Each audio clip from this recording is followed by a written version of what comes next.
ಕಾಳುಮೆಣಸಿನ ಸಾರು, ಪೆಪ್ಪರ್ ರಸಂ. ಈ ಕಾಳುಮೆಣಸು ಸಾರಿನ ರೆಸಿಪಿ ದಕ್ಷಿಣ ಕನ್ನಡ ಶೈಲಿಯಲ್ಲಿ ಇದೆ. ಮಾಡಲು ಸುಲಭ, 10 ನಿಮಿಷದಲ್ಲಿ ತಯಾರಿಸಿಕೊಳ್ಳಬಹುದು. ಬೆಂಗಳೂರು, ಚೆನ್ನೈ ಕಡೆ ಮಾಡುವ ಪೆಪ್ಪರ್ ರಸಮ್ಗಿಂತ ಭಿನ್ನ ಶೈಲಿಯಲ್ಲಿ ಇದೆ. ಈಗ ಈ ಸಾರನ್ನು ಹೇಗೆ ಮಾಡುವುದೆಂದು ಬೇಗನೆ ನೋಡುವ. ಬಾಣಲೆ ಸಣ್ಣ ಉರಿಯಲ್ಲಿ ಬಿಸಿಯಾಗಲು ಇಟ್ಟು 1 ಟೀ ಚಮಚ ತೆಂಗಿನೆಣ್ಣೆ ಹಾಕಬೇಕು. 1 ಟೀ ಚಮಚ ಕೊತ್ತಂಬರಿ ಬೀಜಗಳು, ಅರ್ಧ ಟೀ ಚಮಚ ಜೀರಿಗೆ, ಅರ್ಧ ಟೀ ಚಮಚ ಕಾಳು ಮೆಣಸುಗಳನ್ನು ಸೇರಿಸಿ 2 ಒಣಮೆಣಸನ್ನು ತುಂಡರಿಸಿ ಹಾಕಿ ಸಣ್ಣ ಉರಿಯಲ್ಲಿ ಹೊಂಬಣ್ಣಕ್ಕೆ ಹುರಿದುಕೊಳ್ಳಿ. ಸಣ್ಣದಾಗಿ ಪಟಪಟ ಸಿಡಿಯುತ್ತದೆ, ಒಳ್ಳೆಯ ಪರಿಮಳ ಬರುತ್ತದೆ. ಆಗ ಒಲೆಯ ಉರಿಯನ್ನು ಆರಿಸಿ 1/4 ಟೀ ಚಮಚ ಹಿಂಗನ್ನು ಹಾಕಿ ಸ್ವಲ್ಪ ಕೈಯಾಡಿಸಿ 1 ಮಿಕ್ಸರ್ ಜಾರಿಗೆ 5 ಟೀ ಚಮಚದಷ್ಟು ತೆಂಗಿನಕಾಯಿ ತುರಿಯನ್ನು ಸೇರಿಸಿ ಹುರಿದುಕೊಂಡ ಮಸಾಲೆಯನ್ನು ಸೇರಿಸಿಕೊಳ್ಳಿ. ನೆಲ್ಲಿಕಾಯಿ ಗಾತ್ರದ ಹುಣಸೆ ಹುಳಿಯನ್ನು ಹಾಕಿ ಮೊದಲು ತರಿತರಿಯಾಗಿ ರುಬ್ಬಿ, ನಂತರ ಅಗತ್ಯಕ್ಕೆ ತಕ್ಕಂತೆ ನೀರನ್ನು ಸೇರಿಸಿ ನುಣ್ಣಗೆ ಅರೆದುಕೊಳ್ಳಿ.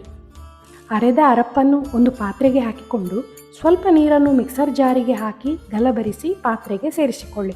ಸಾರಿನ ಹದ ನೋಡಿಕೊಂಡು ಸುಮಾರು ಅರ್ಧ ಲೀಟರ್ನಷ್ಟು ನೀರನ್ನು ಸೇರಿಸಿ ಒಲೆಯ ಉರಿಯನ್ನು ಹಚ್ಚಿಕೊಳ್ಳಿ. 1/4 ಟೀ ಚಮಚ ಅರಸಿನ ಹಾಕಿ ರುಚಿಗೆ ತಕ್ಕಂತೆ ಉಪ್ಪನ್ನು ಸೇರಿಸಿ ಸುಮಾರು 30 ಗ್ರಾಂಗಳಷ್ಟು ಬೆಲ್ಲವನ್ನು ಸೇರಿಸಿಕೊಳ್ಳಿ. ಬೆಲ್ಲ ಹಾಕುವುದು ಅವರವರ ಆಯ್ಕೆಗೆ ಬಿಟ್ಟದ್ದು, ಆದರೆ ಬೆಲ್ಲ ಹಾಕುವುದರಿಂದ ಎಲ್ಲ ಸ್ವಾದಗಳು ಹೊಂದಿಕೊಳ್ಳುತ್ತವೆ. ಅಲ್ಲದೆ ಬೆಲ್ಲ ಕಾಳುಮೆಣಸಿನೊಂದಿಗೆ ಸೇರಿಕೊಂಡು ಗಂಟಲಿಗೆ ಹಿತವಾಗುತ್ತದೆ. ಒಮ್ಮೆ ಚೆನ್ನಾಗಿ ಕುದಿ ಬರಲಿ. ಒಲೆಯ ಉರಿಯನ್ನು ಸಣ್ಣದಾಗಿಸಿ 4-5 ನಿಮಿಷ ಹದವಾಗಿ ಕುದಿಯುತ್ತಿರಲಿ. ಇದರಿಂದ ಬೆಲ್ಲವೂ ಕರಗುತ್ತದೆ, ಉಪ್ಪು, ಹುಳಿ, ಖಾರ, ಸಿಹಿಗಳು ಚೆನ್ನಾಗಿ ಮಿಳಿತಗೊಳ್ಳುತ್ತವೆ. ಇದು ನನ್ನ ಅಜ್ಜಮ್ಮ ಮಾಡುತ್ತಿದ್ದ ರೆಸಿಪಿ. ಮನೆಯಲ್ಲಿ ಯಾರಿಗಾದರೂ ಶೀತ, ಗಂಟಲು ಕೆರೆತ ಶುರುವಾದರೆ ಅಮ್ಮ ಈ ಸಾರನ್ನು ಮಾಡುತ್ತಾರೆ. ಕಾಳು ಮೆಣಸಿನ ಹಿತವಾದ ಖಾರ, ಬೆಲ್ಲದ ಸಿಹಿ ಸೇರಿ ಆರೋಗ್ಯ ಶೀಘ್ರವಾಗಿ ಸುಧಾರಿಸಲು ಸಹಕರಿಸುತ್ತದೆ. ಅನಾರೋಗ್ಯದಲ್ಲಿರುವಾಗ ಈ ಒಳ್ಳೆಯ ಘಮದಿಂದ ಕೂಡಿದ ಸಾರನ್ನು ಸೇವಿಸುವುದರಿಂದ ಶೀಘ್ರವಾಗಿ ಬಾಯಿ ರುಚಿಯನ್ನು ಪಡೆಯಬಹುದು. ಚಳಿಗಾಲ ಮತ್ತು ಮಳೆಗಾಲದ ಚಳಿಗೆ ಬೆಚ್ಚಗಿನ ಮತ್ತು ಹಿತಕರ ಖಾರದ ಈ ಸಾರು ಹೇಳಿ ಮಾಡಿಸಿದಂಥದ್ದು.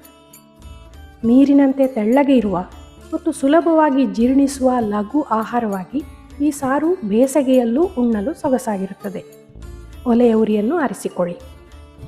ಹಿತವಾಗಿ ಸಾರು ಅನ್ನ ಊಟ ಮಾಡುವ ಮನಸ್ಸಾದಾಗ ಮನೆಯಲ್ಲಿ ಟೊಮೆಟೊ ಅಥವಾ ಯಾವುದೇ ತರಕಾರಿ ಇಲ್ಲದಿರುವಾಗ ಕೂಡ ಈ ಸಾರನ್ನು ಮಾಡಿಕೊಳ್ಳಬಹುದು.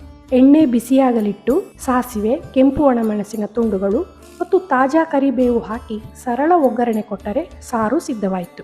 ಇದನ್ನು ಬಿಸಿಯಾಗಿ ಅನ್ನದೊಂದಿಗೆ ಸವಿಯಬಹುದು. ಊಟದೊಂದಿಗೆ ಬಿಸಿ ಪೇಯದಂತೆ ಕುಡಿಯಬಹುದು. ಈ ಸರಳ ಸುಲಭ ರೆಸಿಪಿಯನ್ನು ಮಾಡಿ ನೋಡಿ.